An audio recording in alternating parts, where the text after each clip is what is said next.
정치 신세계샵에도 놀러오세요. @폴리월드.샵.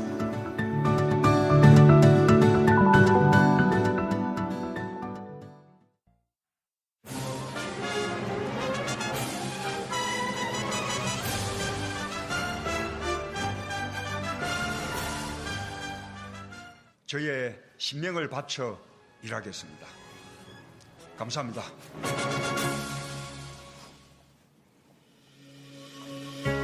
문재인 대통령이 새해를 맞아 각계 인사들과 더불어 특별한 시민들을 초청해 의미를 더한 신년 인사회를 열었습니다.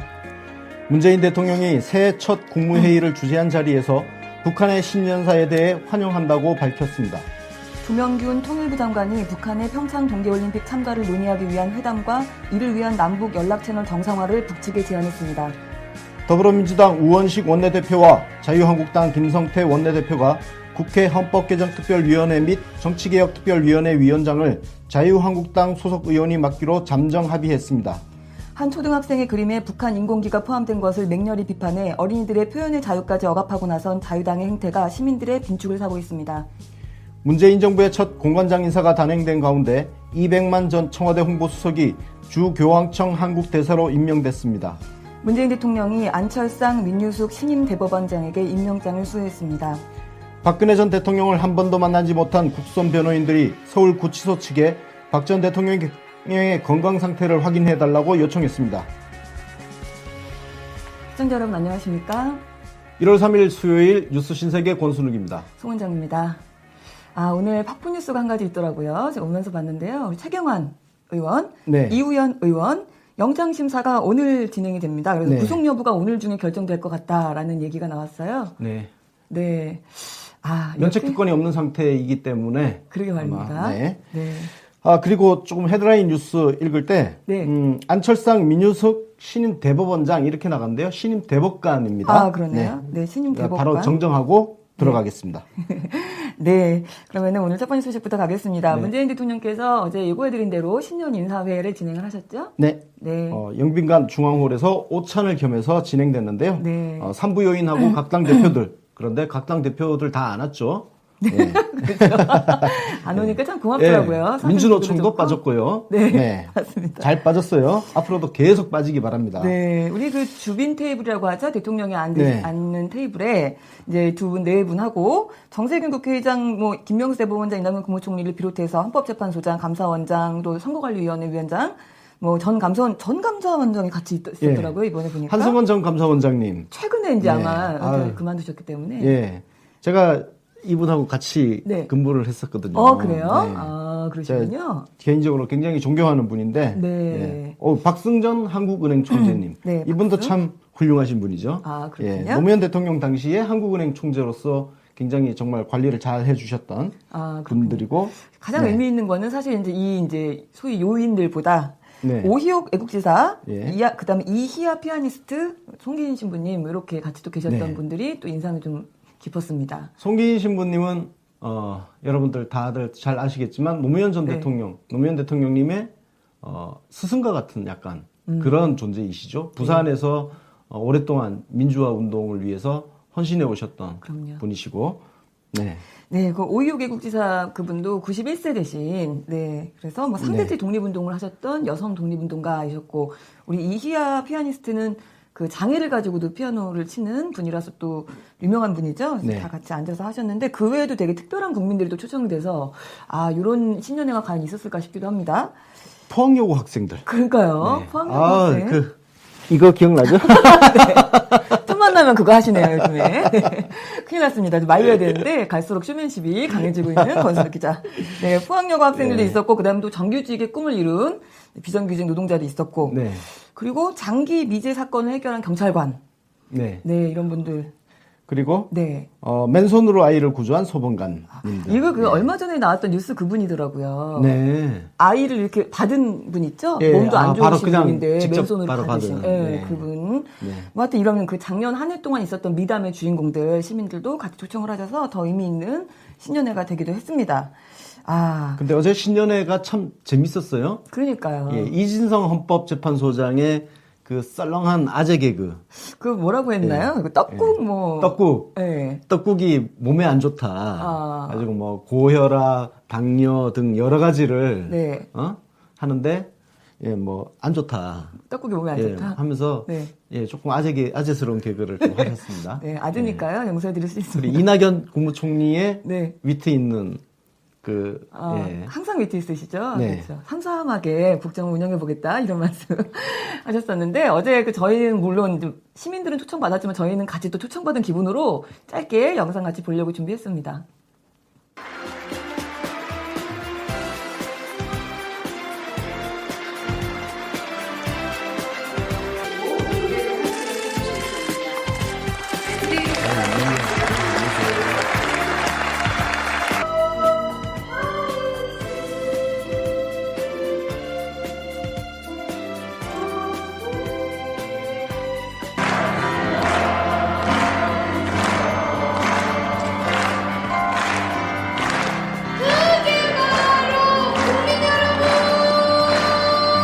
여러분 새해 복 많이 받으시기 바랍니다. 2017년은 우리 역사의 촛불혁명이라는 위대한 민주주의 혁명의 해로 기록될 것입니다. 저는 이제는 우리 스스로를 강한 중견국가로서 좀 더 주체적이고 당당해질 때가 됐다고 여깁니다. 우리는 충분히 그럴 자격이 있습니다. 이 모든 것이 우리 국민들이 흘린 땀의 결과입니다. 대통령으로서 우리 국민들 한 분 한 분께 진심으로 깊은 존경과 감사의 인사를 드립니다. 지난 한 해 최선을 다한 우리 모두를 위해 큰 격려의 박수를 보내주시기 바랍니다.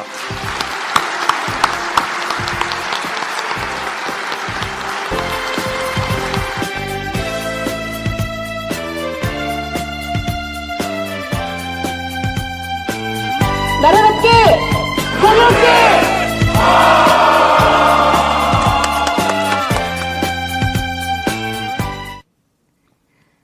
네. KTV에서 그 올린 영상을 좀 더 잘라서 편집해서 간단하게 한번 봤는데요. 네. 마지막 그 손 흔드시는 모습 왜 이렇게 귀여우십니까? 우리 김정은 여사님. 좀 잘 봤습니다. 대통령님 인사말도 지금 짧게 좀 중간중간 들으셨는데 그 중에서 제가 이제 특히 인상 깊었던 거는 우리도 이제 그 강한 중견국가로서 좀 더 당당해질 때가 됐다. 이런 이야기가 굉장히 인상 깊었습니다. 사실 우리나라는 선진국입니다. 네. 네.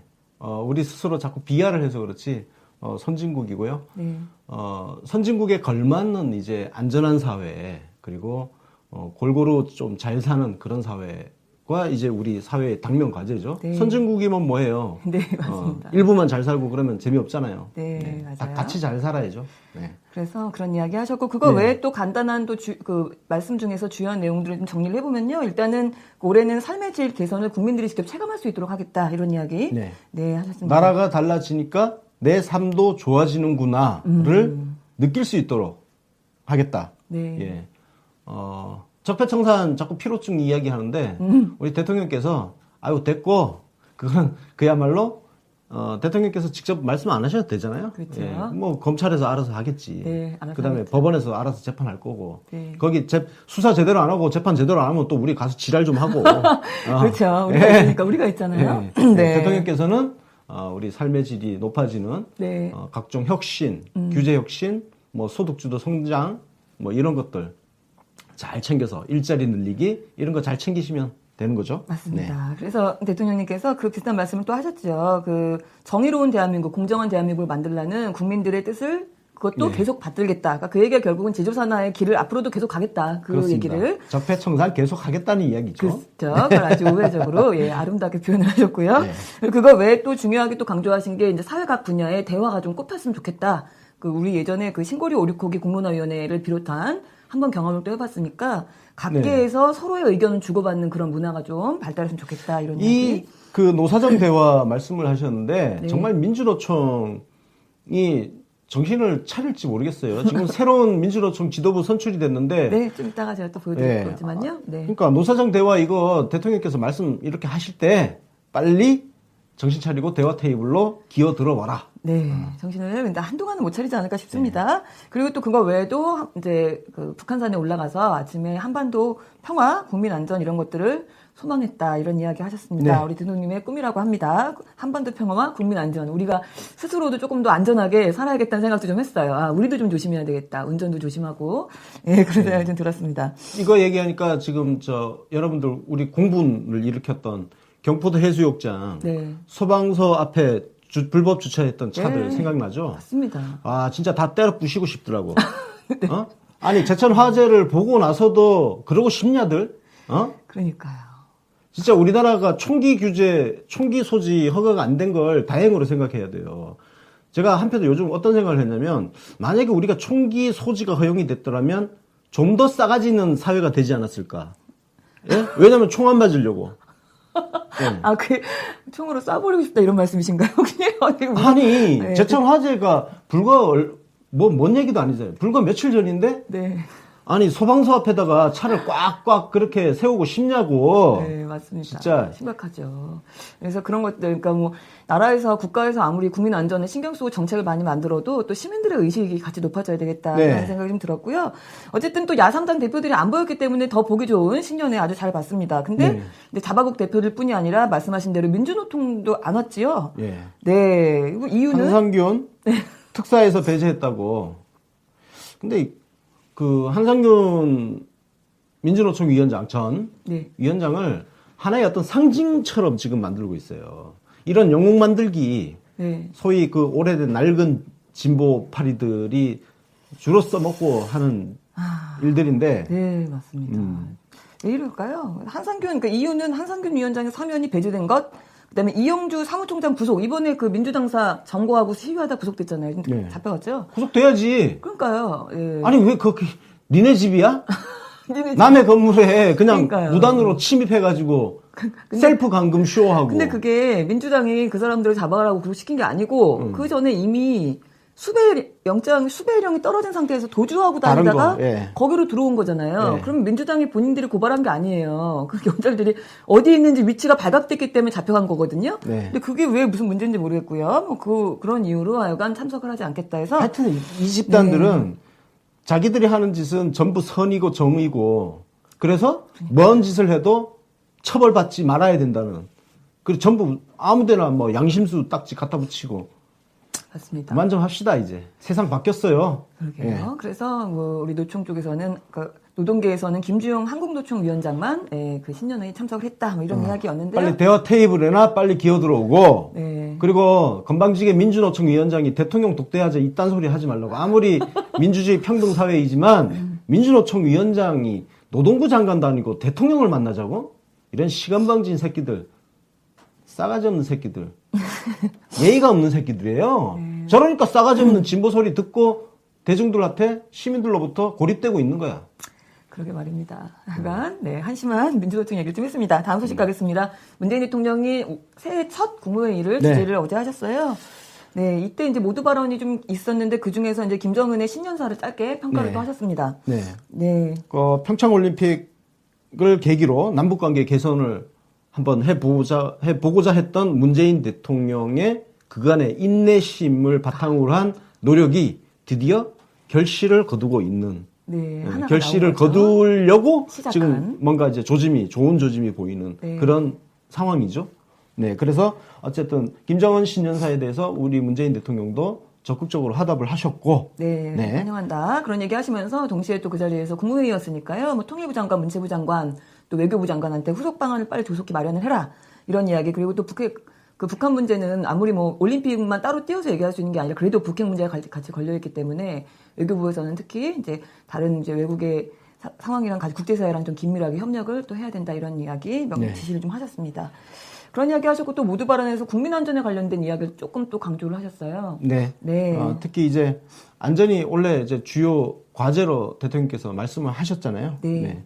안전한 사회 만드는 거. 이게 그동안, 우리나라가 좀 성장 외치다 보니까 잘 먹고 잘 살자 외치다 보니까 사람의 생명 존중도 조금, 허약했잖아요. 그렇죠. 그래서 대통령께서는 2012년 대통령 선거 때 당시에도 사람이 먼저다 그 말씀을 하셨는데 그걸 지금 실천을 제대로 국가 단위에서 한번 해보자.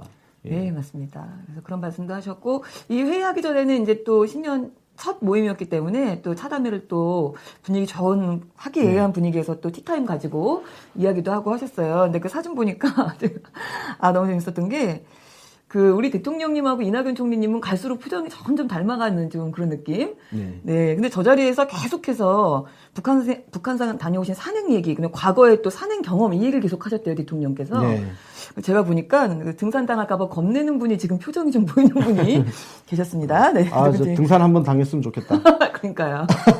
네, 갔다 김영석 대표 말 들어보니까 다리가 풀린다. 절대 가면 안 된다 이런 얘기. 그건 김영석 대표가 찔리가 안 돼서? 허약해서 그런 거예요. 그렇군요. 네. 원래 그 운동을 별로 안 좋아해요. 그렇군요. 그러니까 거기 부탄까지 히말라야까지 따라갔다 왔으니까 네. 죽을 맛이었겠지. 저는 안 그렇습니다. 저는 씩씩하게 네. 따라다녀올 수 있습니다. 네. 청와대에서 혹시 이 방송을 보신다면 꼭 전해주시기 바랍니다. 나중에 대통령님한테 한번 잡혀갈 수 있도록. 다음 소식 가겠습니다. 어제 그 대통령님이 그래서 국무회의에서 통일부를 비롯해서 다음 후속 조치, 북한의 성명서에 대한 후속 조치를 논의해라 얘기를 바로 하셨는데, 그리고 그 이후에 통일부의 성명이 나왔죠. 예. 네. 남북회담을 제의를 했습니다.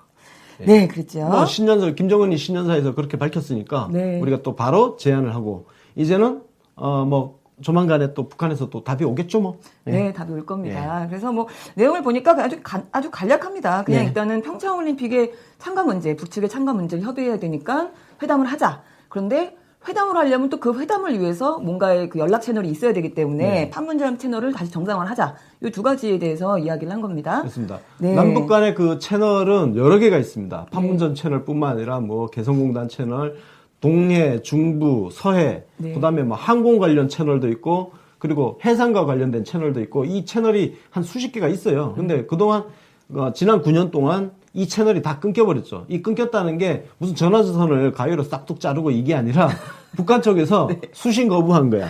네, 저쪽에서 코드를 뽑아놓은 거죠. 네, 그렇죠. 예, 전화벨 안 울리게. 네. 예. 그래서 북한이 이 채널을 복원하자는 이야기는 북한 쪽에서 그 남북 간의 대화 채널, 전화기 이걸 다시 코드 꽂는 거예요. 예. 코드 꽂으면 이제 전화 벨소리 갑니다. 그럼 받으면 돼요. 맞습니다. 코드 좀 꽂기 바랍니다. 이런 얘기. 빨리 꽂아라. 그러니까 빨리 꽂아야죠, 이제. 조용히 꽂아놓고 기다리는 거 아닌가 싶기도 하고. 근데 그 기자회견 한 다음에 이제 기자 질문들이 좀 있었나 봐요. 근데 그 중에서 이제 북한이 한미연합 군사훈련 중단 등을 요구하고 나오는 경우에는 어떻게 할 거냐. 그러니까 이걸 미리 예측해서 또 질문을 하는 거예요. 회담을 한다는 조건으로 연합훈련을 하지 마라, 중단해라 이런 요구하면 어떻게 할 거니? 이렇게 물어본 거죠, 기자가. 통일부 그 장관이 그냥 유들유들하게 대답을 아니, 했습니다. 여기 뭐 어떻게 대답을 하겠어요? 그러니까요. 이걸 뭐라고 대답을 하겠어요? 이거는 완전 가정법인데. 그러니까요. 그죠? 또 이프기서 나온 거죠. 네. 가정법인데 여기에 어떻게 대답을 하냐고요. 그냥 지금 한미 간에 평창 동계 올림픽 기간 중에 원래 한미 연합 훈련이 매년 열린단 말이에요. 네. 이거를 지금 우리 쪽에서는 올림픽 이후로 미루자 해놨잖아요. 근데 사실 이거는 유엔 결의안하고도 맞잖아요. 유엔에서 이미 그 평화 결의안 채택하지 않았습니까? 네. 그 채택안을 보면 동계 올림픽이 열리는 앞뒤 일주일까지 전쟁 없는 그 어떤 군사적인 어떤 그런 조치가 없는 그 기간으로 정하자고 유엔에서 결의를 했잖아요. 결의는 됐죠. 예. 네. 결의했으니까 사실 그 취지에 비춰봐도 한미 연합 훈련을 그 기간 이후로 미루는 것은 굉장히 논리적이고 합리적인 거예요. 예.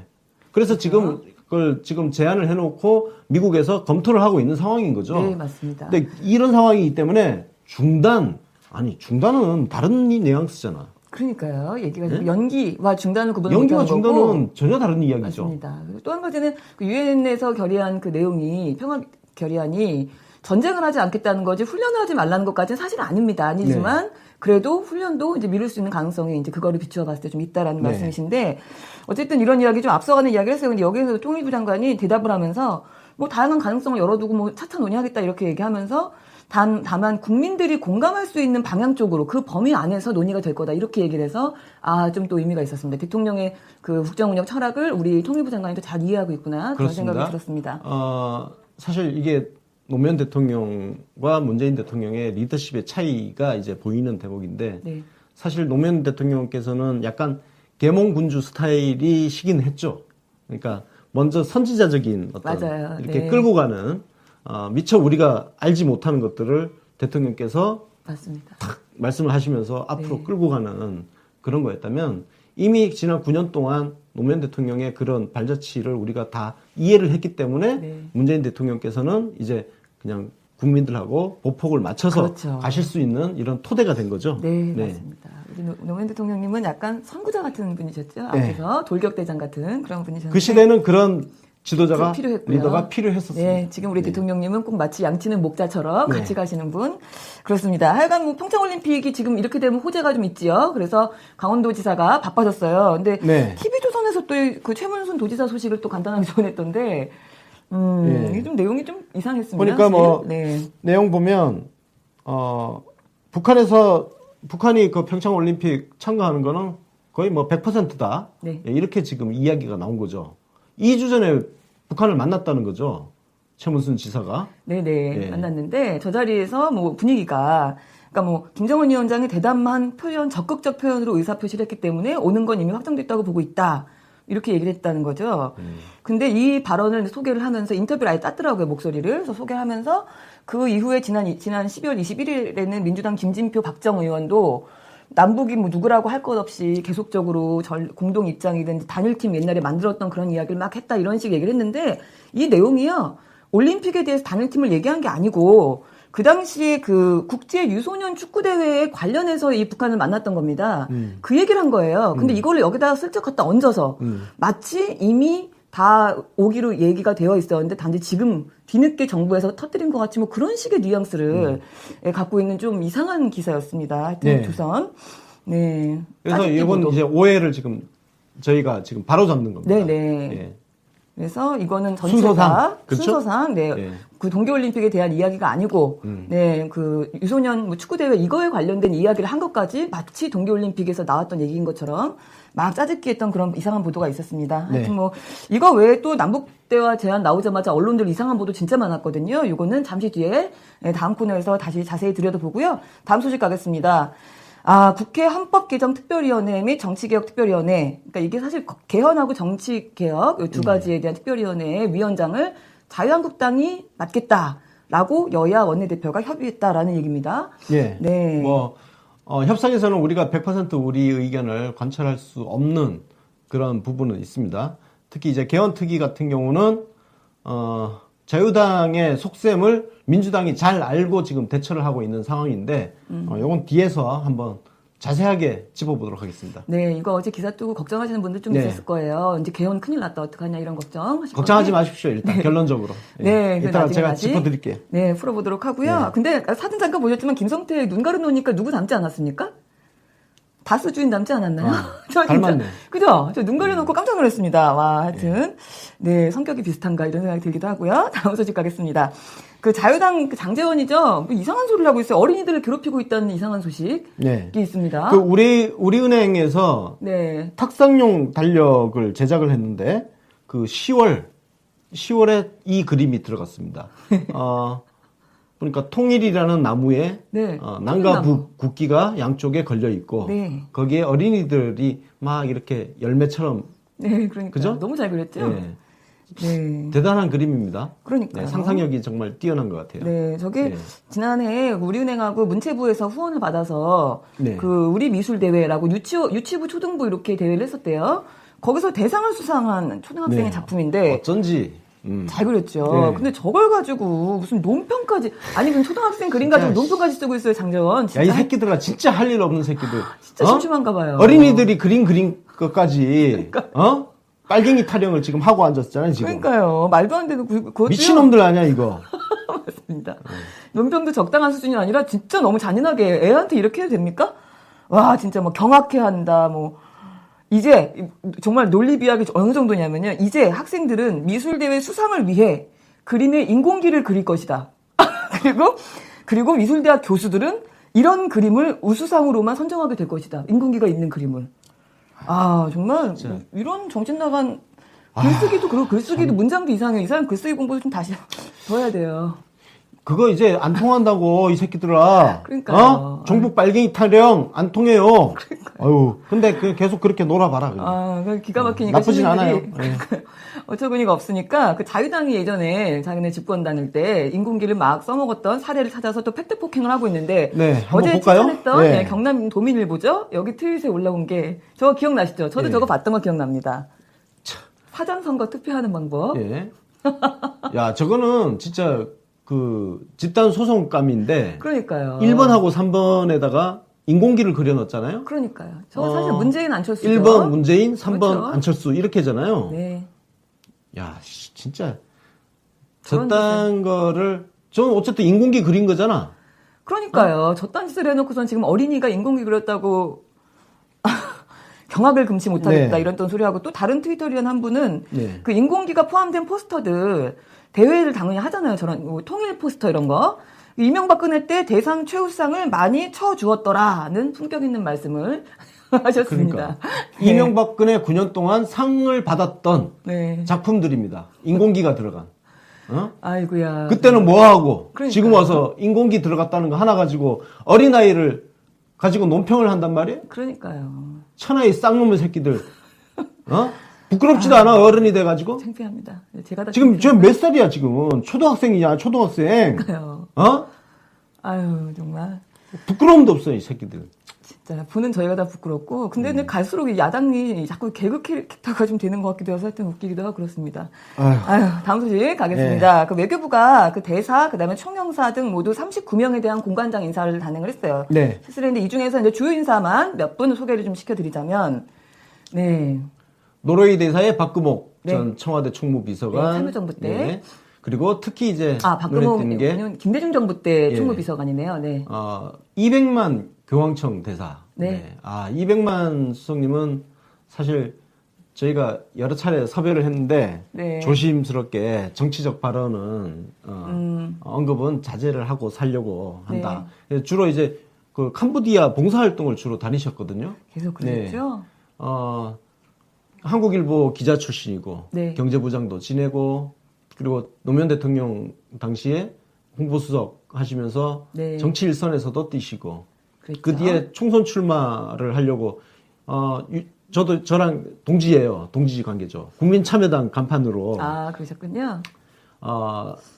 그 총선에 출마를 하려고 했는데 그때 인재근 의원한테 밀린 겁니다. 예. 참 인재근 의원에 비하면 저분이 훨씬 훌륭하신 분이죠. 그렇죠. 예. 그래서 도봉을인가 거기에 출마를 하시려고 했는데 그때 인재근 의원한테 밀려서 그 이후로 이제 정치에 대한 뜻도 완전히 접으시고 종교인의 삶을 살아오셨죠. 그동안. 저분이 카톨릭 신자신데요. 네. 그래서 굉장히 수도자 같은 그런 삶을. 그래서 별명이 엉클조예요. 엉클조. 네. 예. 조가 이제 요셉이라고 하세요. 네. 그래서 세례명이 요셉이라서 이제 그 앞자를 따서 엉클조 이렇게 되셨다고 그래서 하는데. 예, 그래 뭐 전 사실 200만 수석님 같은 분이 국회의원이 돼서 좋은 정책 만들고 하면 더 좋았겠지만 저렇게 종교인의 삶을 살아가는 모습도 굉장히 존경하고 진짜 많이 배우겠습니다. 네, 맞습니다. 그래서 종교인이시라서 이번에 이제 교황청 대사로 발령이 나신 건데요. 그 뭐 이거 아까 잠깐 보여드렸던 기사 보니까 그 내용에 이제 이 정도, 200만 전 홍보수석님의 이제 여러 가지 인생들 이야기를 하면서 이분이 이제 노무현 대통령님을 순교자 DNA가 있는 분이다. 이런 식으로 표현을 하면서 노무현 대통령님의 이야기를 좀 많이 했더라고요. 네. 그래서 내용이 굉장히 좋은 기사였는데 이 기사가 더삼백에서 떴어요. 우경희 기자님. 좋은 기사 잘 읽었습니다. 고맙습니다. 우리 200만 수석에 대해서 정말 제대로 자료 조사를 하고 맞아요. 정말 있는 그대로 이렇게 소개를 해줬더라고요. 네, 맞아요. 우리가 언론한테 기대하는 것은 바로 이런 것들이죠. 어떤 색깔을 집어넣은 언론의 왜곡된 프레임이 아니라 그냥 있는 그대로를 전달해주면 충분하다. 네, 맞습니다. 그래서 간만에 담백한 기사 잘 읽었습니다. 외교부 소식이 한 가지가 더 있어요. 간단한 건데요. 홈페이지를 새롭게 개편을 했는데 우리 외교부가요. 청와대 벤치마킹 들어간 것 같아요. 디자인도 너무 세련되고 한눈에 그 주요한 내용들이 탁탁 눈에 들어옵니다. 그러니까 대통령 한 명 바뀌니까 네. 이렇게 순차적으로 바뀌죠? 그러니까요. 네, 이게 그렇습니다. 그리고 사실 홈페이지를 신경 쓴다는 거는 국민들과 소통을 강화하겠다는 의지를 그렇습니다. 보여주는 거기 때문에 또 의미가 있지요. 그래서 사실 외교부라는 곳이 국민들하고 그렇게 소통이 접촉하는 없는 곳은 것 같은데. 아니잖아요. 네. 주로 이제 그 해외 여행이나 해외 교민들은 외교부를 좀 이용할 수 있겠지만 네. 이게 외교부가 그렇다고 해서 적극적으로 국민들하고 소통해야 할 이유는 별로 없었죠, 사실. 네. 근데 또 따지고 보면 소통해야 할 일들이 왜 없겠습니까? 그럼요. 그죠?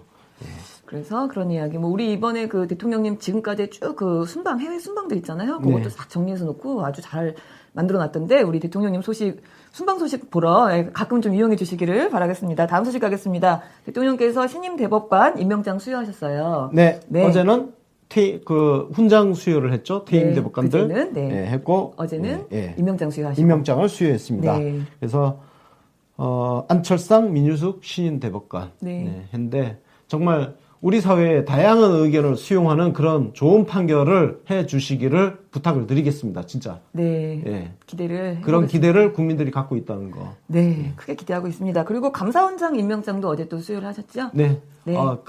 감동의 최재형 감사원장이시죠? 이분도 정말 파파미.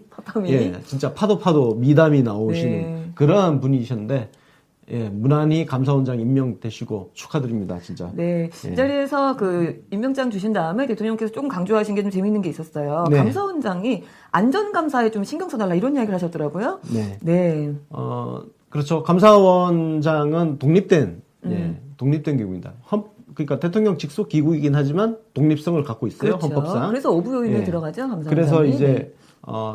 대통령께서 이러쿵저러쿵 이야기하는 게 조심스럽다는 것을 미리 전제를 해놓고 예, 왜냐하면 이 말씀을 아마 안 하셨으면 또 뭐 대통령이 감사원장한테 지시하네. 무슨 지시를 네, 내린 맞아요. 것처럼 또 왜곡하는 언론 보도가 분명히 있을 거예요. 그까지 다 염두에 두신 것 같아요. 맞습니다. 예. 그래서 발언이 재밌는 게 안전에 관한 감사원의 감사를 강화해 주시면 정부도 더 엄격하게 따라갈 수 있도록 하겠습니다. 이렇게 표현을 하셨어요. 네.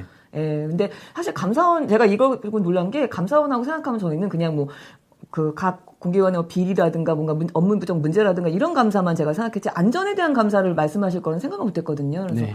안전에 대한 이야기를 지금 그 연초 벽두부터 계속 그 얘기를 하고 계시는구나라는 생각. 좀 그리고 들었습니다. 이제 불공정 관행에 대한 당부도 좀 하셨습니다. 네. 예. 맞습니다. 마지막 소식은 간단한 팝콘 뉴스입니다. 박근혜를 지금 떠맡은 국선 변호사들이 있잖아요. 한 번도 얼굴을 못 봤대요. 그래서 서울구치소에 그 의료과에 이 사람이 진짜 아픈 게 맞느냐 병상주회를 했다라는 소식이었습니다. 이게 뭐 꾀병일 가능성이 정말 많은데 뭐 이거는 우리가 단정적으로 얘기할 수 있는 부분은 아니고 네. 어쨌든 참 국선 변호인들도 나름 어쨌든 변호인이니까 네. 박근혜를 변호해 줘야 되지 않겠습니까? 예, 근데 변호를 해줘야 됩니다. 근데 번호를 거부 한 번도 못 봤대요. 참 어떻게 하려고 이럴까요? 참 답답한. 하긴 뭐 저게 전략인 거니까 국선 변호인이라고 해서 만날 이유는 없을 겁니다. 아마. 왜냐면은 자기 그동안 변호해주던 유영아 변호사라든지 다 사임을 했잖아요. 네. 이거 다 지금 자기들끼리 작전 짜고 사임한 거란 말이에요. 그렇겠죠? 예, 그러니 국선 변호인이라고 뭐 만나겠어요? 안 만나죠? 그러게요. 네. 걸석 그래서- 재판이 그래서 계속되고 있는데 야, 참 괜찮아요. 어떻게 될지. 걸석 재판 계속 하면 돼요. 네, 예. 그러게 말입니다. 하여튼 이런 이야기였습니다. 준비한 소식은 다 전해드렸고요. 다음 이슈 프리즘 코너로 가겠습니다. 네, 조금 전에 그 뉴스 전해드리면서 우리 더불어민주당 우원식 원내대표하고 김성태 원내대표, 자유당 원내대표하고 같이 합의한 내용들이 있었다라는 이야기를 좀 네. 드렸어요. 네, 내용은 자세하게 좀 봐야 될 것 같은데요. 네. 먼저 개헌특위위원장, 은 자유한국당이 맡고 네. 사개특위위원장은 우리 더불어민주당이 맡는 걸로 네, 이렇게 사법개혁 정리했습니다. 특위입니다. 네, 사법개혁 특위. 그래서 줄여서 사개특위다 이렇게 네. 부르더라고요. 이렇게 됐고요. 네, 그다음에 그 산하 소위가 있어요. 네, 소위원회. 예, 법원, 법조, 그리고 경찰개혁 소위 이렇게 있고 네. 그리고 검찰개혁 소위가 따로 있고 법원, 법조, 경찰 요게 이렇게 나눠져 있습니다. 네. 그리고 특위위원장은 한국당하고 국민의당이 각각 이제 나눠 가지기로. 네. 예. 그러니까 지금 개헌에 관련된 특위에는 그 안에 소위원회가 2개가 있고요. 네. 그 2개, 하나는 헌법개정 소위, 하나는 정치개혁 소위입니다. 네. 이거는 우리 민주당이 소위원장, 또 국민의당이 그렇죠. 소위원장 이렇게 네. 맡고요. 그리고 사개특위, 사법개혁 특위는 사법개혁 중에서 2가지로 나눠서 법원 그렇죠. 쪽하고 검찰 쪽하고 2가지로 나눠서 하나는 이제 우리가 위원장이니까 밑에는 자유당, 그다음에 그렇죠. 국민의당 이렇게 네. 이제 소위원장을 맡기로 했다라는 얘기죠. 네. 네. 뭐 떼쓰는 놈들 네. 어쨌든 뭐 국회 파트너로 데리고 가려면 이렇게 양보와 타협이 불가피합니다. 그러니까요. 그래서 어쨌든 사개특위 위원장을 우리가 맡고 그 개헌특위는 그래 맡아라. 요거는 조금 설명이 필요한 건데요. 개헌특위 위원장을 자유한국당이 맡았기 때문에 개헌은 물 건너갔다. 이렇게 걱정하시는데요. 상관없습니다. 국회에서 개헌특위를 위원장 자리를 오남용을 해서 만약에 국회 차원의 개헌안이 나오지 않으면 걱정 안 하셔도 돼요. 대통령께서 헌법 개정안 발의하시면 됩니다. 네. 예. 지금 그 일정을 보면 헌법 개정안 뭐 발의를 이제 공고도 해야 되고 국회에 의결도 하고 국민투표까지 이제 지방선거 때 국민투표까지 가는 이 일정을 생각하면 한 3개월 전에 그러니까 지방선거가 6월 14일인가요? 그러면 3개월 전인 정도에 그러니까 3월 중순 정도에 개헌안을 발의를 하면 돼요. 그때까지 국회에서 만약에 개헌특위 위원장 자리를 갖고 횡포를 부려서 개헌안을 내놓지 않으면 네. 그때 가서 청와대에서 대통령께서 개헌안 발의하시면 됩니다.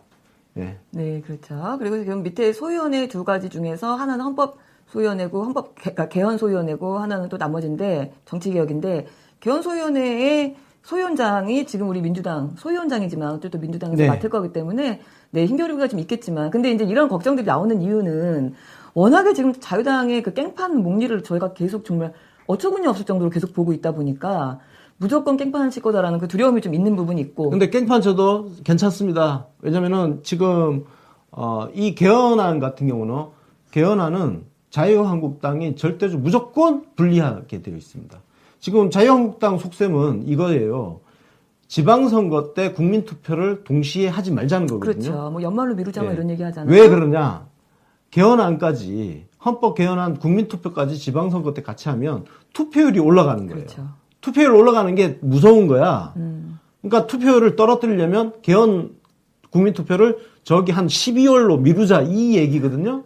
우리 그때 우리 예산안 심사할 때 아동수당 미룬 거랑 똑같네요. 그렇죠. 네. 아동수당, 기초연금 이런 거 다 뒤로 미뤘잖아요. 지방선거 이후로. 그거하고 똑같은 계산을 지금 하고 있는데 중요한 거는 얘네들이 지난 대선 기간 동안 했던 말들이 있어. 근데 그 했던 말들을 그 사람들은 원래 번복하는 게 또 습관 아닙니까? 예. 그래서 그걸 믿을 수는 없고요. 그 자기네가 대선에서 공약한 걸 본인들이 지금 모르고 이러지는 않을 거잖아요. 문제는 국민들이 다 알고 있다는 거예요. 국민들이 자유한국당은 지금 국민들을 개돼지로 보면서 벌써 다 까먹을 거라고 생각을 하는데 까먹지 않아요.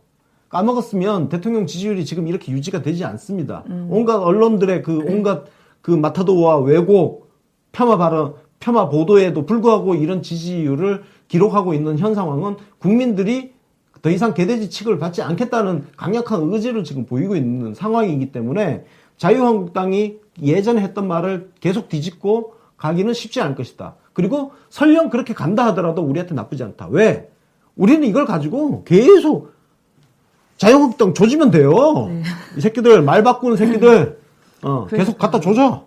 근데 또 그래도 그 개헌에 대한 두려움은 지금 걱정은 사실 계속 지금 잠재되어 있습니다. 사실 저도 좀 그런 편인데 왜냐하면 사실은 자유당뿐이 아니라 뭐 민주당을 비롯한 모든 일종의 기득권들 지금 뭐 언론도 마찬가지고 대부분이 다 그 이원 집정부제 내지는 의원 내각제를 마음속으로 바라고 있는데 겉으로 말만 못하는 것 같아서 국민이 무서워서 그런 거에 대한 두려움이 좀 있습니다. 그래서 근데 그걸 지금 하지 말자는 거잖아요. 네네. 얘네들 그걸 하고 싶은데 네. 그 개헌안 자체를 안 내놓겠다는 속셈인 거거든요. 네. 자유한국당은 지금 사실상 개헌특위를 이번 연장하는 협상에서 왜 연장을 하려고 했냐? 네. 대통령이 직접 헌법 개정안 발의하는 거를 막기 위해서 개헌특위를 연장해 놓은 거예요. 꼼수를 부려놓은 거거든요. 그래서 민주당도 자유한국당의 그 속셈을 다 알면서 일단 받아준 거예요. 받아줬는데 그럼에도 불구하고 민주당은 갖고 있는 카드가 그래 국회에서 자유한국당이 끝까지 깽판을 친다면 대통령께서 발의하시겠지. 이거 지금 우리가 민주당은 카드 한 장 더 갖고 있는 거예요. 자유한국당은 이거 하나 갖고 지금 싸우고 있는 거고. 네, 맞습니다. 그래서 민주당이 그래 얘다 먹고 떨어져라. 지금 이렇게 한 상황이거든요. 그러니까 이거 가지고 뭐 협상 잘못했다 이렇게 비판하는 것은 저는 동의할 수 없습니다. 네. 예.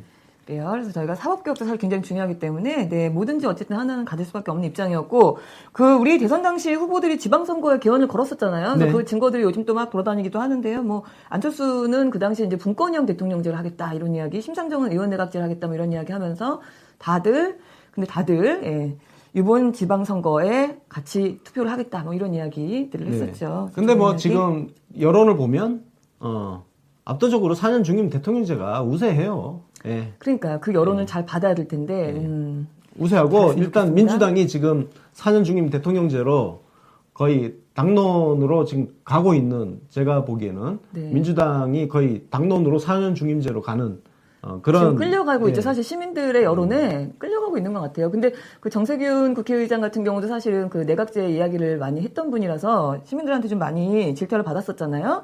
근데 이제 정세균 의장 관련한 기사가 하나 또 돌았는데 이것도 이제 이분이 좀 그런 부분에서 찍힌 게 있다 보니까 괜히 또 야단 맞고 계시더라고요. 이거 가지고. 네. 네. 뭐- 적폐청산 시끄럽게 꼭 해야 되냐? 뭐 이런 식의 말씀을 하셨다는 건데. 이것은 약간 두 가지 의미로도 해석이 될 수 있습니다. 지금 미운털이 박혀 있으니까 그러니까요. 야, 적폐청산은 그럼 뭐 어떻게 안 시끄럽게 할 수 있는 방법이 있냐라고 욕을 할 수도 있고 한편으로는 조금 그럼에도 불구하고 정세균 의장이 진정성이라든지 이런 걸 우리가 이해를 한 전제하에서 해석을 한다면 그냥 적폐청산을 말로 이야기할 필요 없이 그냥 네, 계속 해나가면서 하면 된다. 그냥 목 따면 된다. 뭐 떠들 이런 필요 좀 없다. 살벌한 이야기일 수도 있다. 네, 예. 저게 더 맞습니다. 살벌한 이야기일 수도 있어요. 맞아요. 예. 지금 기사 내용을 보니까요, 사실은 그 그러니까 시민들한테 욕먹을 만한 발언은 사실 제가 보기엔 아니었어요. 그냥 조용하게 하면 얼마나 더 좋을까 하는 생각한다. 그러니까 지금 말씀하신 그런 이야기고요. 그러면서 우리 국회에서도 스스로 적폐청산을 할 부분이 있는지 돌아봐야 된다. 오히려 이런 얘기까지 같이 하셨거든요. 그래서 욕먹을 얘기는 아니었다 이런 생각이 들고요. 그리고 정세균 의장이 내각제 선호자라고 이렇게 알려져 있는데 네. 사실 그것도 약간 오해가 있습니다. 제가 뭐 정세균 의장을 일부러 실드를 치려고 그런 게 아니라 실제로 정세균 의장은 어떤 특정한 권력 구조에 대해서 자기 선호를 명확하게 이야기한 적이 없어요. 정세균 의장이 계속 이야기했던 것은 이번 지방선거 때 개헌을 해야 된다는 이야기를 줄창했어요. 그래서 이렇게 언론들한테 여러 가지 언론들이 지멋대로 자기 입맛에 맞게 막 기사를 쓰게끔 만드시는 발언을 하시는 편이에요. 말씀하시는 스타일이 약간 극중주의 비슷한, 그러니까 뭐 정치적이시잖아요, 좀. 예, 그래서 이제 이런 오해들이 좀 나오는 것 같은데. 국회의장이 어쨌든 여야를 다 아우르고 국회를 끌고 가야 되는 그러니까요. 입장이잖아요. 이걸 조금 우리가 좀 이해해 줄 필요가 있습니다. 맞습니다. 예, 싸우는 거는 우리가 싸우고 그다음에 민주당 의원, 개별 의원들 그리고 대변인단이 싸워주고 그리고 국회의장은요 여야가 이렇게 투닥투닥 싸우는 것을 중간에서 그렇죠. 중재를 해가지고 네. 결론을 도출하는 사람이 국회의장인 겁니다. 그 역할을 우리가 인정을 해줘야 되는 거예요. 예를 들어서 만약에 국회의장이 저쪽 당으로 넘어갔을 경우 한번 생각해 보세요. 그 국회의장이 자기가 소속했던 그 정당 편만 들고 그렇게 하면 국회가 돌아가겠습니까? 우리가 미치고 활짝 뛰게 되는 상황이 생기는 거죠. 그래서 그런 역할에 대한 걸 좀 이해를 좀 해야 된다. 예를 들어서 사람들이 그러잖아요.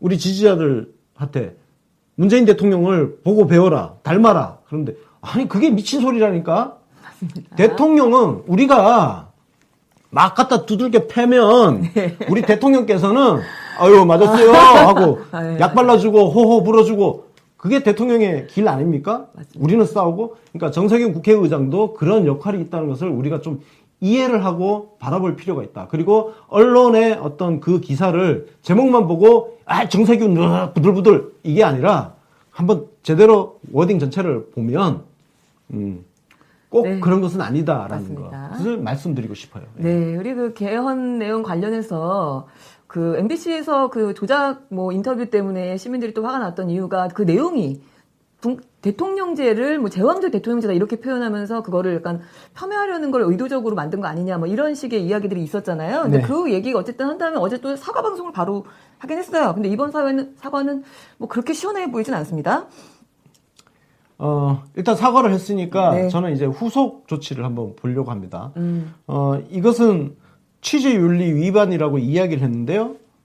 저는 여론 조작이라고 생각을 합니다. 네. 지금 이 기사 자체가 현재 그 개헌을 놓고 그야말로 분권형 대통령제라는 이름을 탈을 뒤집어 쓴 사실상의 내각제를 편드는 기사예요. 맞습니다. 거기에 짜맞춘 시민들의 멘트를 바뀌었답시고 네. 아는 지인들을 돌려서 쓴 거 아닙니까? 맞습니다. 이건 여론 조작이죠.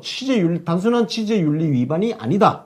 이건 여론 조작이다. 네. 그래서 여론 조작에 걸맞는 상응하는 조치를 MBC가 취해야 된다. 이번 사과로 끝날 문제가 아니라는 것을 말씀드리고 싶습니다.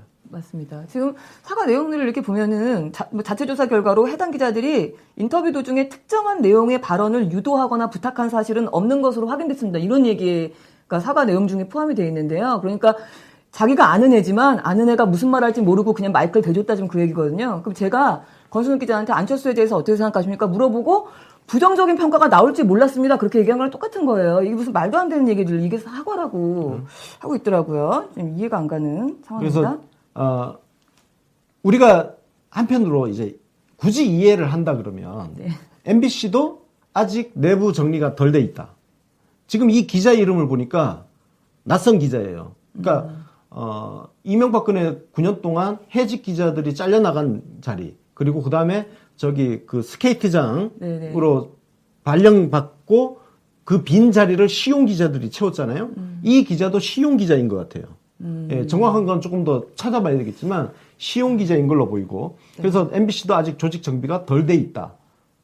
그러면 제가 이 잣대를 그대로 최승호 MBC 사장한테 돌려주고 싶은 거예요. 뭐가 그래 급해서 노정면 PD가 YTN 사장 면접 탈락했을 때 청와대 개입 음모론을 그렇게 제기를 했나. 그 잣대를 우리가 지금 MBC한테 가혹하게 들이대는 겁니다. 뿌린 대로 거두고 있는 거예요. 네. MBC는. 그래서 MBC 지금 두들겨 패는 거에 대해서 솔직히 말해서 MBC는 찍소리 하지 않고 두들겨 맞아야 된다. 그게 MBC가 그동안 우리 노무현 대통령 그리고 문재인 대통령한테 가혹한 잣대를 들이대면서 비판했던 그 업보를 MBC는 지금 감당을 해내야 된다는 거. 안 기다려줬잖아, 니들은. 그리고 우리도 지금 MBC가 조직 정비가 제대로 됐는지 어땠는지 관심 없고요. 지금 나오고 있는 보도만 가지고 전 문제 있네 두들겨 패는 거예요. 저거 취재윤리 위반 아니고 여론 조작이고 맞습니다. 거기에 상응하는 책임을 한번 보여줘라. 네, 그렇습니다. 하여튼 뭐 이러니까 지금 지상파들이 MBC를 비롯해서 재승인 심사 다 미달됐어요. 기준 미달 다 떴는데 제어가 근데도 조건부로 승인을 해줬답니다. 3년 정도 조건부 승인해줬다. 뭐 이런 이야기. 이게 진짜 이 조건부 승인이란 게 네, 진짜 애들 장난치는 것도 아니고 그러니까요.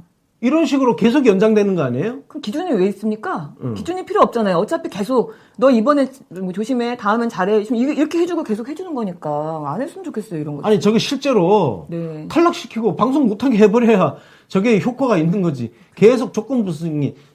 왜 매번 조건부 승인 날 거 저 방송국에서도 다 알고 있는 거 아니에요. 그러니까 저게 아무 의미가 없는 거야, 제어가 자체가. 맞습니다. 저 심사가 무슨 의미가 있어요, 지금. 응? 어차피 아, 조건부로 승인해 줄 건데. 네. 그러니까 멋대로 그냥 앞으로도 계속 멋대로 해도 상관이 없다는 거 아니에요. 그러니까요. 아이고 답답합니다. 이건 개헌 얘기로 시작해갖고 또 마지막은 또 언론 얘기를 좀 했는데요. 네. 오늘의 이슈 프리즘이었습니다.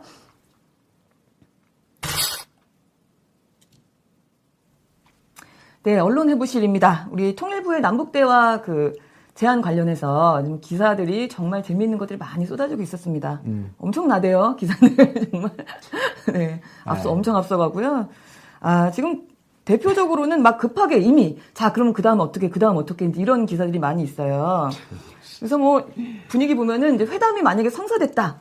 그럼 그 다음에는, 이제 통일 안 된다. 이렇게 떠들 것 같아요. 너무 앞서가고 있습니다. 그러니까, 네. 쓸 수 있는 기사는 상상력 동원해서 네. 가능한 이야기는 다 써버리는 것 같아. 네, 군사회담 벌써 나왔어요. 경향신문. 그 창작 소설 대회 열린 것 같아요. 아니, 무슨, 지금 이제, 아까 전에 말씀드렸지만, 전화기 선 꽂는 것부터 시작해야 된다고, 이 사람들아. 근데 군사회담 안 되잖아요. 아니. 정말? 아니, 그리고 지금 전화기 선부터 꽂아야 되고요. 네. 그러니까. 북한이 지금 평창에 참가하느냐 마느냐, 이게 우선 과제야. 아이고, 진짜. 근데 무슨 군사회담? 아이고, 재밌습니다. 뭐 이런 앞서가는 기사들이 주로 많았고, 그 다음에 또 악의적으로 좀 폄훼하는 기사도 있었어요. 이 네. 내용에 대해서. 세계일보였는데요. 네. 북핵 해결 입구, 국면전환 출구, 평창 동상이몽? 그러니까 뭐 남북이 뭐 맞을 리가 없다 이런 얘기죠. 그래서 그러니까 이게 아무 말 대잔치인 거거든요. 그러니까 이런 분석 기사라는 게 자기 머리로 상상할 수 있는 모든 것들을 막 떠드는 거예요. 막 적는 거야. 저 가장 그냥 쉽게 쓸 수 있는 기사예요. 왜? 그냥 막 쓰면 되니까. 그렇군요. 예. 막 쓰면 내가 되니까. 생각나는 대로 막 쓰면 되는 거니까. 저런 기사는 모든 국민이 다 쓸 수 있습니다. 누구나 다 쓸 수 있어요. 그죠? 네. 예. 그죠? 뭐 한 원고지 5매 정도는 앞으로 남북 간에 어떤 일이 있을까? 네. 상상력 동원해서 네. 막 쓰면 되죠. 그렇죠. 자, 이제 개성공단 언제 재가동되지? 그 다음에, 금강산 관광 재개되나? 그거 아주 얼마 전에 낙선하셨잖아요. 그런 거죠. 권순송 박사가, 네. 거기가 그 에피소드 몇 번이었죠? 거기 성지 순례각이 될 가능성이 있습니다. 그러니까요. 네. 평창 올림픽에 오는 게, 만약에 북한이 오는 게 확정이 되면 그거 다시 한번 띄워서 유료로 한번 더 띄워야 되겠어요. 그리고 또 그거 말고 또 우리가 이것도 일종의 외교잖아요. 지금은 북한이 우리랑. 우리 외교할 때만 나오는 급 타령. 또 나오기 시작했어요. 급. 그래서 만약에 이 자리에서 급 낮은 사람이 나올 거냐, 높은 사람이 나올 거냐, 뭐. 이런 얘기. 이게 예전에는 이 급 타령하다가 네. 남북 회담이 깽판 되고 그런 적이 있었어요. 그렇겠죠. 지금 급이 중요한 게 아니고 남북 간에 일단 대화를 해야 돼요. 그냥 뭐 그게 장관급이든 차관급이든 아니면 국장급이든 네. 일단 양쪽이 만나면 되는 거야. 거기에 무슨 급이 왜 중요해요? 네. 일단 만나서 이야기를 하고 대화가 시작이 된다는 거. 그게 가장 중요하고. 맞습니다. 그러면 예를 들어서 실무진급, 국가장급들이 먼저 만나가지고 한번 예열을 하고 그 뒤에 차관급이 만나고 다시 그러고 나서 장관급이 만나고 맞습니다. 그리고 북한이 2월에 평창올림픽 참가를 하고 참가하고 나면 뭐 그때 이제 한미연합훈련도 올림픽 이후로 뭐 미뤄지거나 또 그 사이에 지금 김정은이 이런 신년사를 해놓고 미사일을 쏠까요? 안 쏠까요? 지금 뭐 미사일 쏜다는 기사도 나오대? 네. 미친 거 아니야? 뭐 그런 소문이 있다, 뭐, 어디서 나왔다, 이런 이야기. 그것도 막 쓰는 거 아니에요? 막 지금. 쓰는 거죠. 지금 저 급 얘기를 하는 이유는 사실 안 봐도 뻔합니다. 저거 나중에 회담이 어차피 성사될 것 같으니까 성사된 다음에 그거 깔려고 미리 밑밥 깔아놓는 거죠, 사실은. 지금 이번에 급이 어떤 사람이 나왔으니까 성과가 별로다. 이런 얘기 하려고 지금 미리 자, 누가 나올까? 이거 지금 깔아놓는 그런 느낌 너무 뻔합니다, 이제는. 예. 그리고 또 어떤 성적급한 기자 하나는 어제 발표된 회담을 하자라고 제안을 어제 발표했잖아요. 그랬는데 어제 저녁 때 곧바로 5시도 안 돼가지고 5좀 넘어서. 진짜 얼척이 없죠? 네, 오늘도 무응답. 그 사이에 아니, 응답 없다고. 와, 그 사이에 오늘도 무응답이래. 아니, 지금 오늘도 무응답이라는 저 단어가 성립을 하려면 네. 이 제안이 어제 있어야 되는 거예요. 그러니까 저 기사를 쓴 게 1월 2일 오후 5시잖아요. 5시예요. 네. 그러면 제안 자체가 1월 1일 날 있었어야 되는 거야. 그러니까요. 말이 안 되잖아. 우리가 제안을 어제 했는. 어제 했어요. 어제 낮에. 김정은이 신년사 발표하고 네. 우리가 통일부 장관이 어제 제안을 했는데 네. 오늘도 무응답이래. 미친 거 아니야? 무슨 뭐 안드로메다 갔다 온 거야? 진짜 굉장히 성격이 무슨 좋다. 시차 있는데 갔다 왔나? 그러니까요. 예를 들어서 저 소식을 1월 1일자였던 동네. 그러면 어디냐면 네. 저기 유럽 쪽이 될 것 같아요. 네. 좀 늦으니까. 네. 그죠?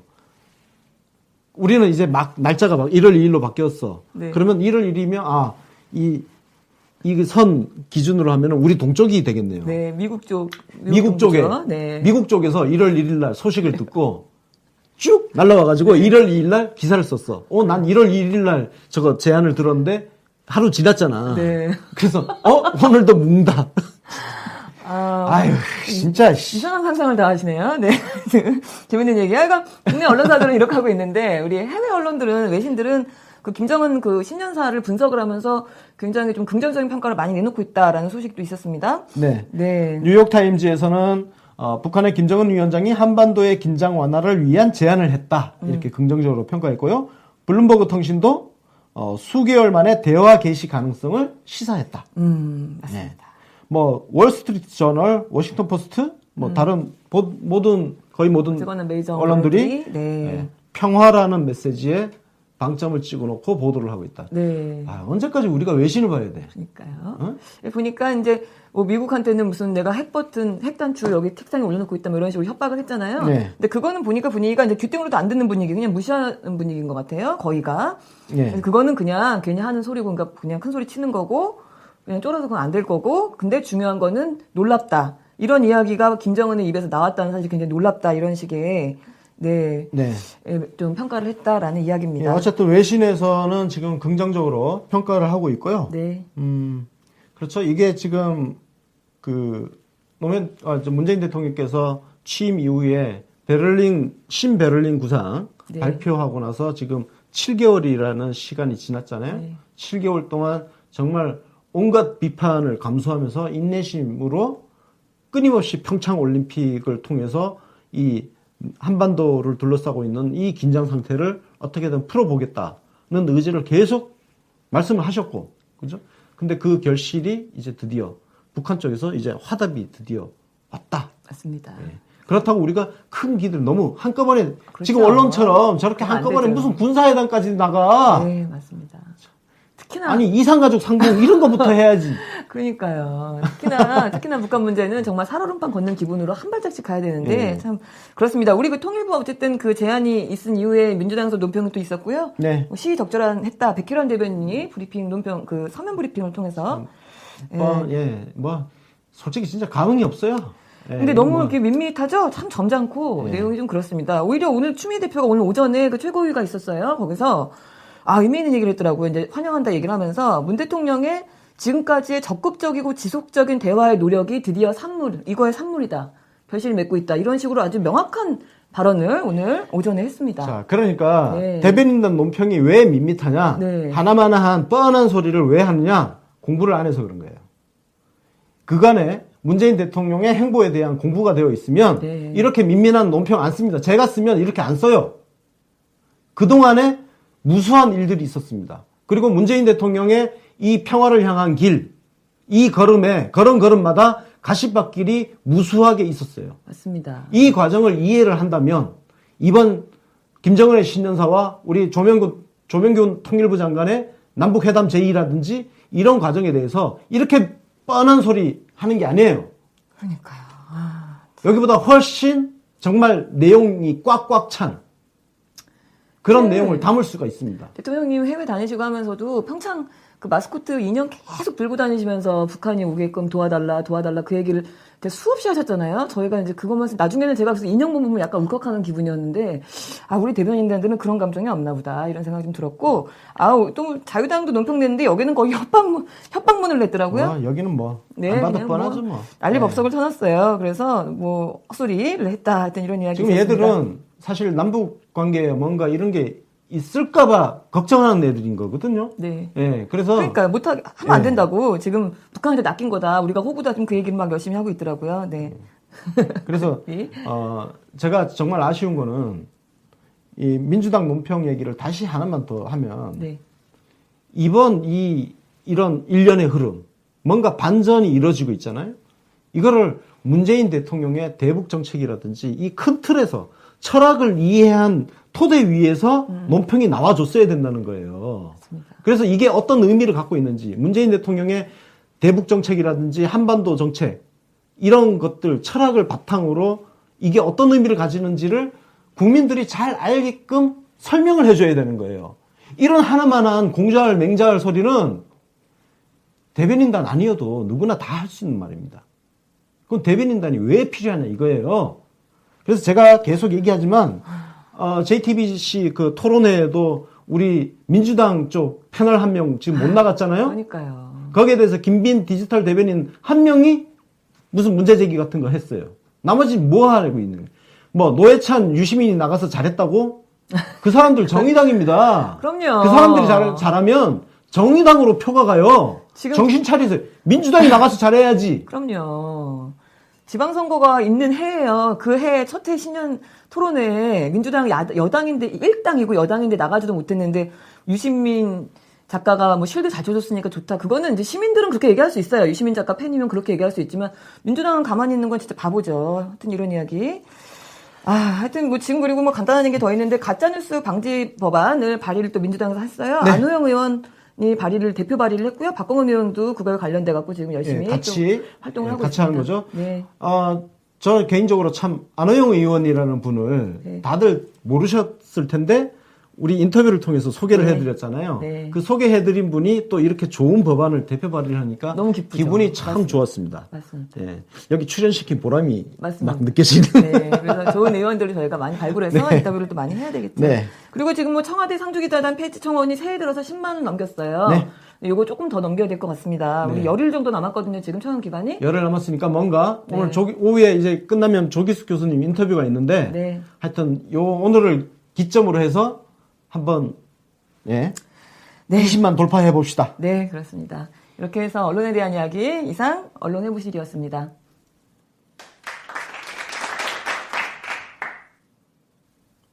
네, 오늘 칭찬 주인공은 전현희 더불어민주당 의원입니다. 네. 아주 칭찬합니다. 네.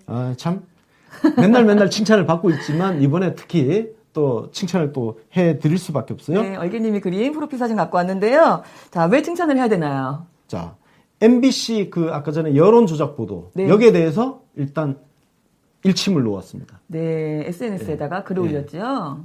한마디 안 할 수가 없습니다. 제왕적 대통령제 폐해 인터뷰한 시민이 MBC 인턴 기자?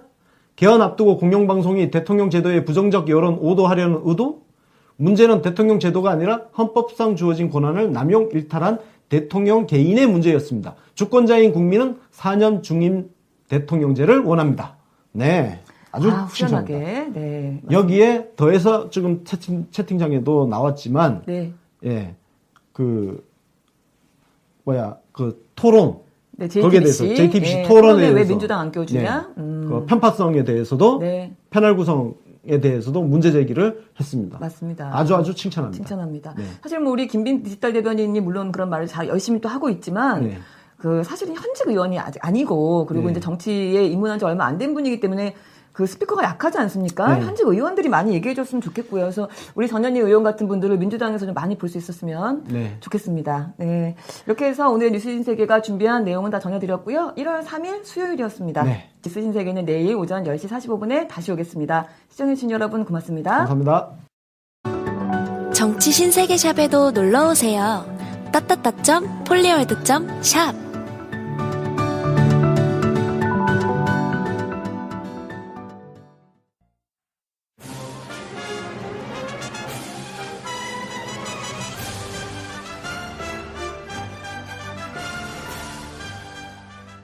저의 신명을 바쳐 일하겠습니다.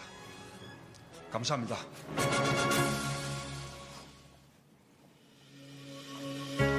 문재인 대통령이 새해를 맞아 각계 인사들과 더불어 특별한 시민들을 초청해 의미를 더한 신년 인사회를 열었습니다. 문재인 대통령이 새해 첫 국무회의를 주재한 자리에서 북한의 신년사에 대해 환영한다고 밝혔습니다. 조명균 통일부 장관이 북한의 평창 동계올림픽 참가를 논의하기 위한 회담과 이를 위한 남북 연락채널 정상화를 북측에 제안했습니다.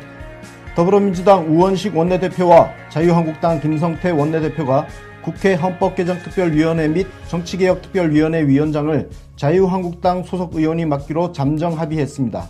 한 초등학생의 그림에 북한 인공기가 포함된 것을 맹렬히 비판해 어린이들의 표현의 자유까지 억압하고 나선 자유당의 행태가 시민들의 빈축을 사고 있습니다. 문재인 정부의 첫 공관장 인사가 단행된 가운데 200만 전 청와대 홍보수석이 주교황청 한국대사로 임명됐습니다. 문재인 대통령이 안철상 민유숙 신임 대법원장에게 임명장을 수여했습니다. 박근혜 전 대통령을 한 번도 만나지 못한 국선 변호인들이 서울구치소 측에 박 전 대통령의 건강 상태를 확인해달라고 요청했습니다. 시청자 여러분 안녕하십니까? 1월 3일 수요일 뉴스 신세계 권순욱입니다. 송은정입니다.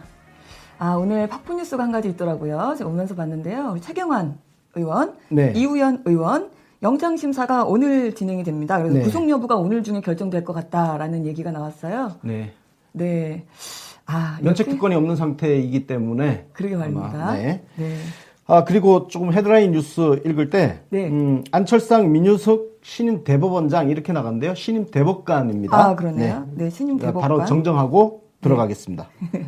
네. 그러면은 오늘 첫 번째 소식부터 가겠습니다. 네. 문재인 대통령께서 어제 예고해드린 대로 신년 인사회를 진행을 하셨죠? 네. 네. 영빈관 중앙홀에서 오찬을 겸해서 진행됐는데요. 네. 3부 요인하고 각 당 대표들, 그런데 각 당 대표들 다 안 왔죠. 네. 안 오니까 참 고맙더라고요. 네. 민주노총도 빠졌고요. 네. 맞습니다. 잘 빠졌어요. 앞으로도 계속 빠지기 바랍니다. 네. 우리 그 주빈 테이블이라고 하죠. 대통령이 앉는 테이블에 이제 네 분하고 정세균 국회의장, 김명수 대법원장, 이낙연 국무총리를 비롯해서 헌법재판소장, 감사원장, 선거관리위원회 위원장, 전 감사원장이 같이 있었더라고요. 이번에 보니까. 한승원 전 감사원장님. 최근에 이제 아마 그만두셨기 때문에. 예. 제가 이분하고 같이 네. 근무를 했었거든요. 그래요? 네. 그러시군요. 개인적으로 굉장히 존경하는 분인데. 네. 박승전 한국은행 총재님. 네, 이분도 박수. 참 훌륭하신 분이죠. 그렇군요. 노무현 대통령 당시에 한국은행 총재로서 굉장히 정말 관리를 잘 해주셨던 분들이고. 가장 의미 있는 거는 사실 이제 소위 요인들보다 네. 오희옥 애국지사, 예. 그다음에 이희아 피아니스트, 송기인 신부님 이렇게 같이 또 계셨던 네. 분들이 또 인상이 좀 깊었습니다. 송기인 신부님은 여러분들 다들 잘 아시겠지만 노무현 전 대통령, 노무현 대통령님의 스승과 같은 약간 그런 존재이시죠. 부산에서 오랫동안 민주화 운동을 위해서 헌신해 오셨던 그럼요. 분이시고, 네.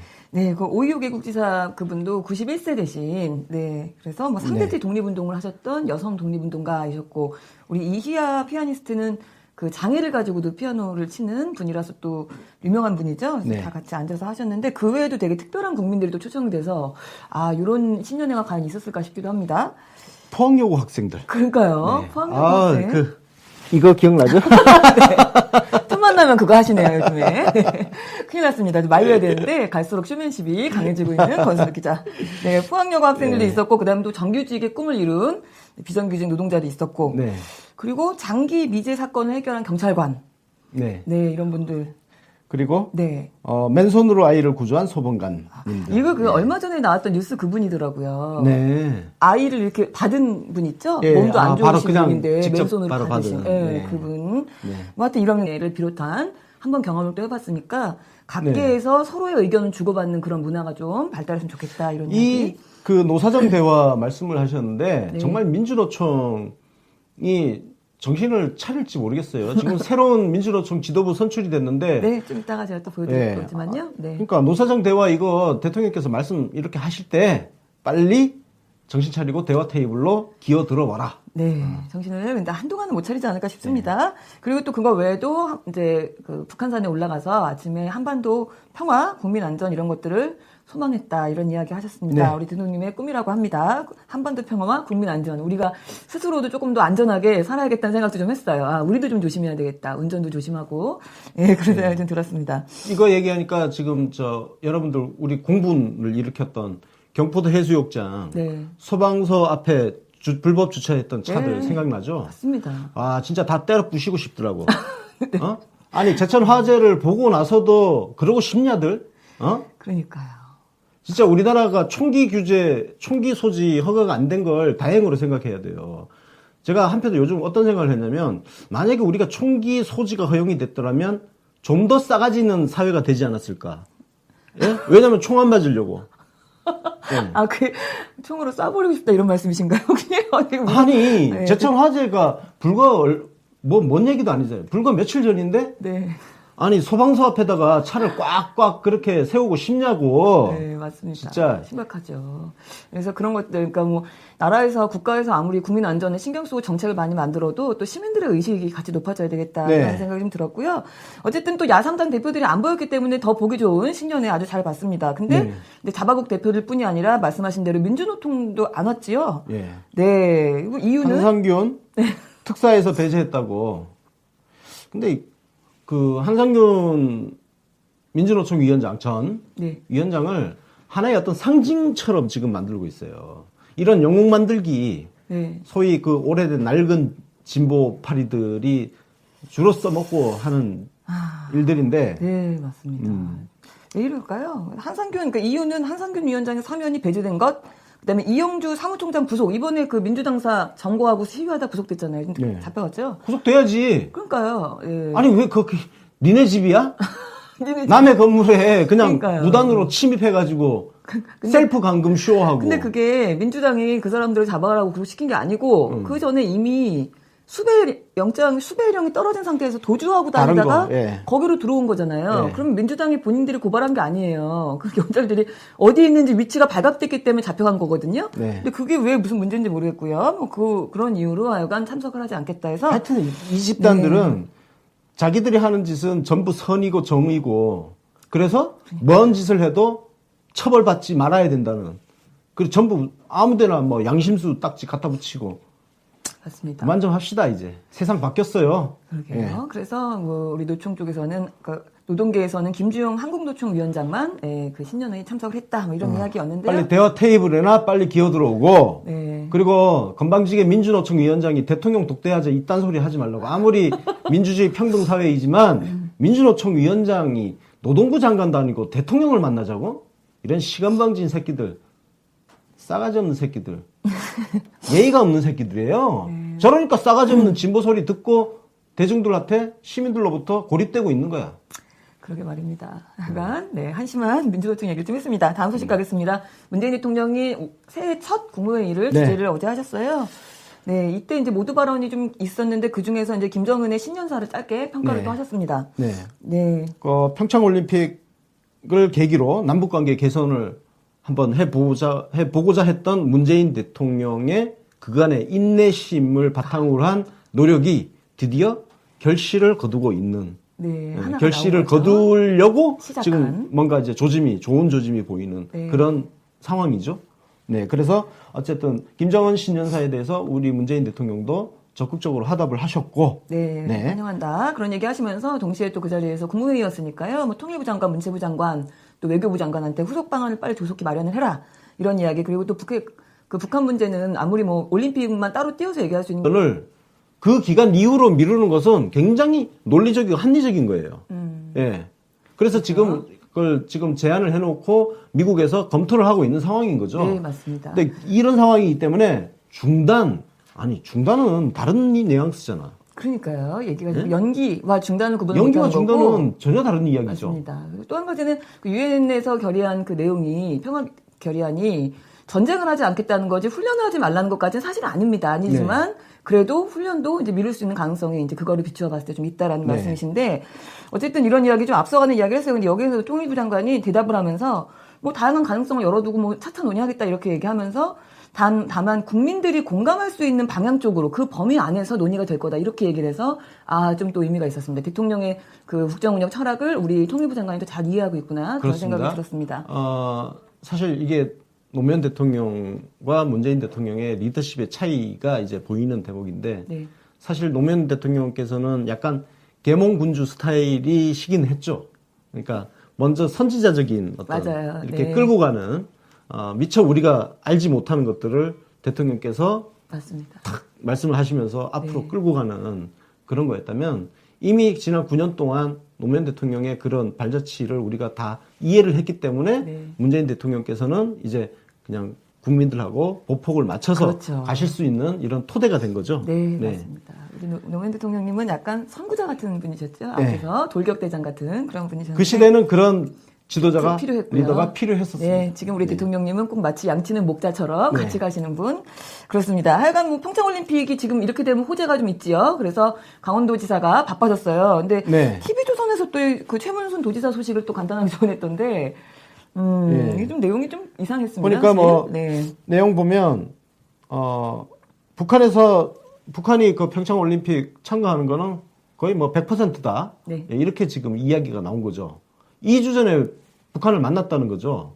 최문순 지사가. 네네. 네. 만났는데, 저 자리에서 뭐 분위기가, 그러니까 뭐, 김정은 위원장이 대담한 표현, 적극적 표현으로 의사표시를 했기 때문에 오는 건 이미 확정됐다고 보고 있다. 이렇게 얘기를 했다는 거죠. 근데 이 발언을 소개를 하면서 인터뷰를 아예 땄더라고요, 목소리를. 그래서 소개를 하면서 그 이후에 지난 12월 21일에는 민주당 김진표 박정 의원도 남북이 뭐 누구라고 할 것 없이 계속적으로 공동 입장이든 단일팀 옛날에 만들었던 그런 이야기를 막 했다 이런 식의 얘기를 했는데 이 내용이요. 올림픽에 대해서 단일팀을 얘기한 게 아니고 그 당시에 그 국제 유소년 축구 대회에 관련해서 이 북한을 만났던 겁니다.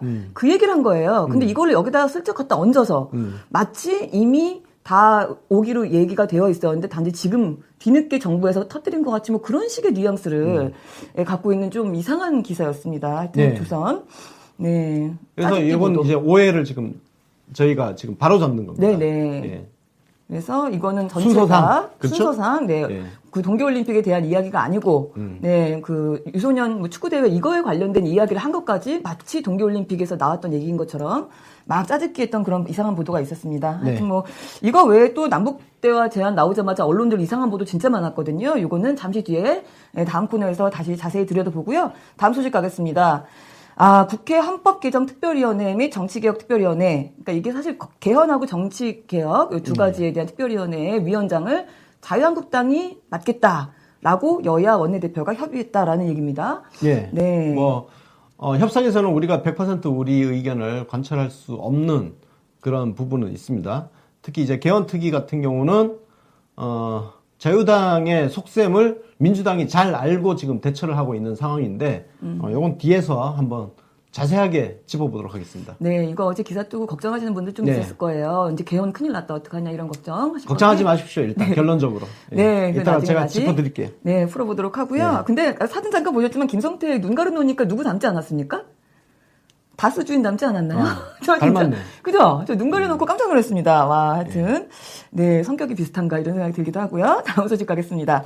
그 자유당 그 장제원이죠. 뭐 이상한 소리를 하고 있어요. 어린이들을 괴롭히고 있다는 이상한 소식이 네. 있습니다. 그 우리은행에서 네. 탁상용 달력을 제작을 했는데 그 10월에 이 그림이 들어갔습니다. 그 작년 한 해 동안 있었던 미담의 주인공들 시민들도 같이 초청을 하셔서 더 의미 있는 신년회가 되기도 했습니다. 근데 어제 신년회가 참 재밌었어요. 그러니까요. 예, 이진성 헌법재판소장의 그 썰렁한 아재 개그. 그 뭐라고 했나요? 그 떡국 뭐. 떡국. 네. 떡국이 몸에 안 좋다. 가지고 뭐 고혈압, 당뇨 등 여러 가지를 네. 하는데 예, 뭐 안 좋다. 떡국이 몸에 안 예, 좋다. 하면서 네. 예, 조금 아재스러운 개그를 좀 하셨습니다. 네, 아드니까요. 용서해 드릴 수 있습니다. 그리고 이낙연 국무총리의 네. 위트 있는 그 예. 항상 위트 있으시죠? 네. 그렇죠. 삼삼하게 국정을 운영해 보겠다 이런 말씀 하셨었는데 어제 그 저희는 물론 좀 시민들은 초청받았지만 저희는 같이 또 초청받은 기분으로 짧게 영상 같이 보려고 준비했습니다.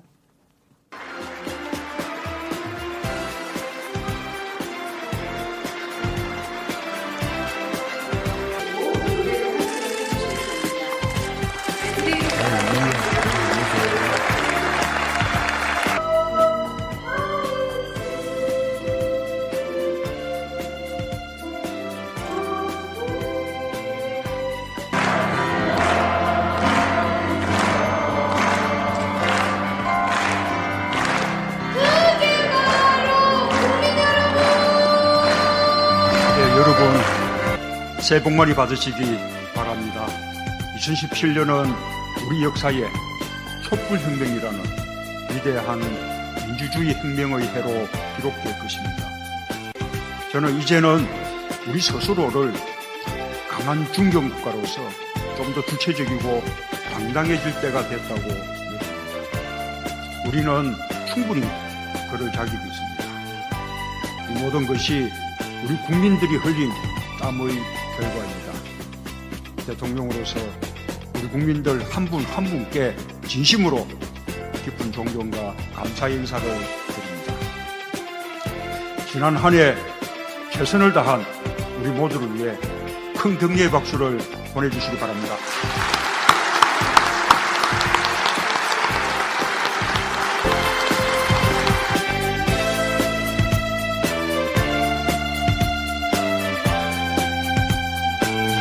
나라답게! 자유롭게!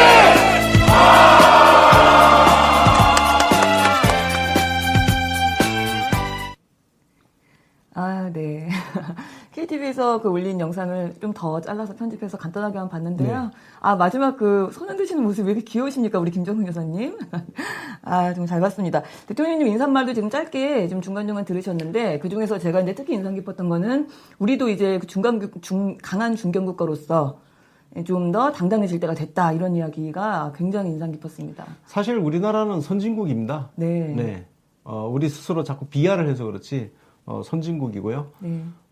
선진국에 걸맞는 이제 안전한 사회 그리고 골고루 좀 잘 사는 그런 사회가 이제 우리 사회의 당면 과제죠. 네. 선진국이면 뭐예요? 네, 맞습니다. 일부만 잘 살고 그러면 재미없잖아요. 네, 맞아요. 같이 잘 살아야죠. 네. 그래서 그런 이야기 하셨고, 그거 네. 외에 또 간단한 또 말씀 중에서 주요한 내용들을 좀 정리를 해보면요. 일단은 올해는 삶의 질 개선을 국민들이 직접 체감할 수 있도록 하겠다. 이런 이야기. 네. 네, 하셨습니다. 나라가 달라지니까 내 삶도 좋아지는구나를 느낄 수 있도록 하겠다. 네. 예.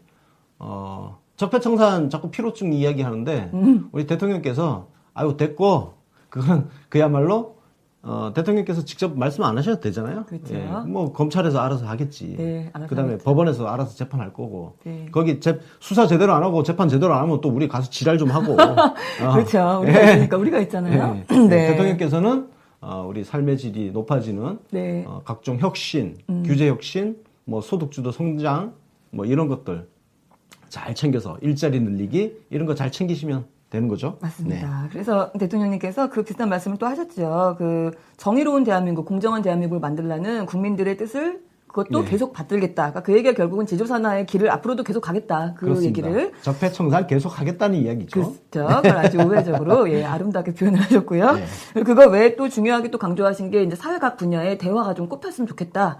그 우리 예전에 그 신고리 오리코기 공론화위원회가 아니라 그래도 북핵 문제가 같이 걸려있기 때문에 외교부에서는 특히 이제 다른 이제 외국의 상황이랑 같이 국제사회랑 좀 긴밀하게 협력을 또 해야 된다 이런 이야기 네. 지시를 좀 하셨습니다.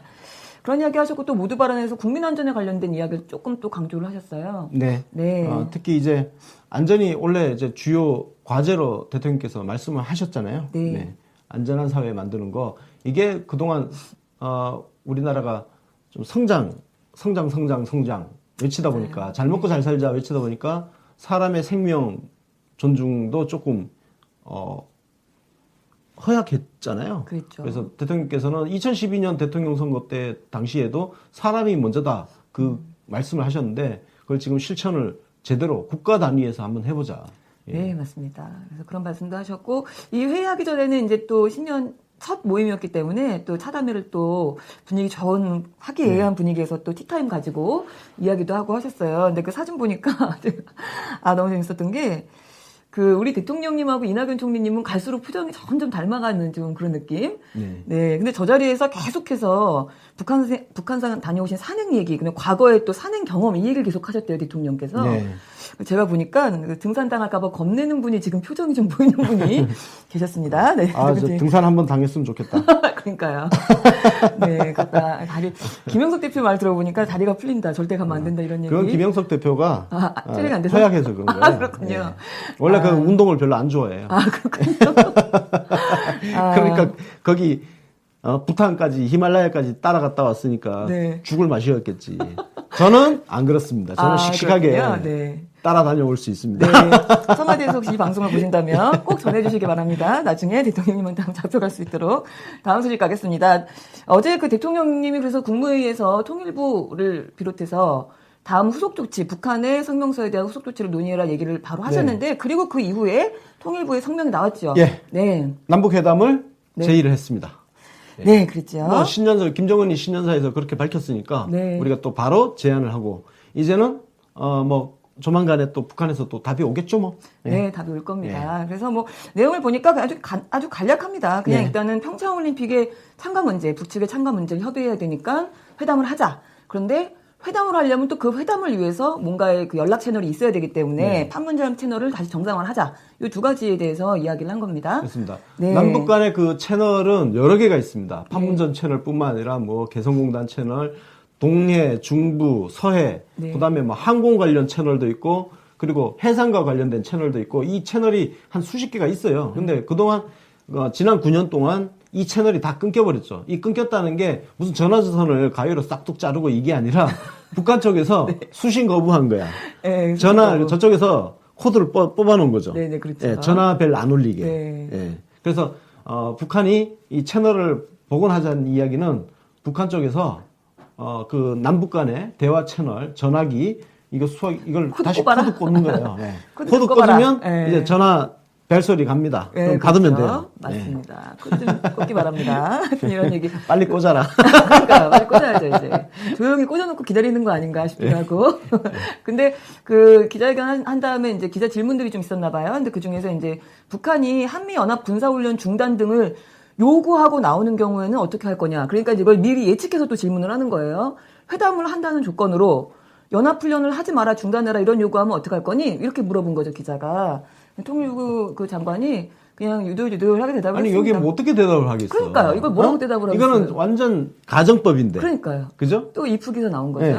가정법인데 여기에 어떻게 대답을 하냐고요. 그냥 지금 한미 간에 평창 동계 올림픽 기간 중에 원래 한미 연합 훈련이 매년 열린단 말이에요. 네. 이거를 지금 우리 쪽에서는 올림픽 이후로 미루자 네. 해놨잖아요. 근데 사실 이거는 유엔 결의안하고도 맞잖아요. 유엔에서 이미 그 평화 결의안 채택하지 않았습니까? 네. 그 채택안을 보면 동계 올림픽이 열리는 앞뒤 일주일까지 전쟁 없는 네. 그 어떤 군사적인 어떤 그런 조치가 없는 그 기간으로 정하자고 유엔에서 결의를 했잖아요. 결의는 됐죠. 예. 네. 결의했으니까 사실 그 취지에 비춰봐도 한미 연합 훈련